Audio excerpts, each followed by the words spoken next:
আসসালামু আলাইকুম। আপনাদের সবাইকে নতুন স্বাধীনতা দিবসের শুভেচ্ছা। সেই সাথে যারা শহীদ হয়েছেন তাদের রুহের মাগফিরাত কামনা করছি। আজকে আমাদের আনন্দের দিন, বাংলাদেশ নতুন স্বাধীনতার দিন। কিন্তু এই স্বাধীনতা অর্জন করতে গিয়ে প্রায় 20টি দিন যেই ছাত্র ভাইয়েরা শহীদ হয়েছেন তাদের আত্মত্যাগের বিনিময়ে আজকের এই নতুন স্বাধীনতা অর্জিত হয়েছে।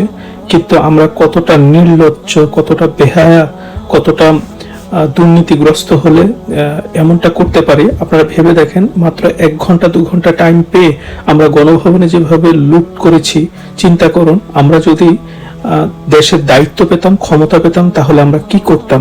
এই জাতি কি কখনোই সভ্য হবে না? আশা করছি আমরা একটি সভ্য জাতি পাবো। আগামী সরকার সভ্য একটি জাতি গঠন করবে, সভ্য একটি দেশ গঠন করবে। সভ্যতাই হোক আমাদের মূল সুশিক্ষা, মূল শিক্ষার ধরন।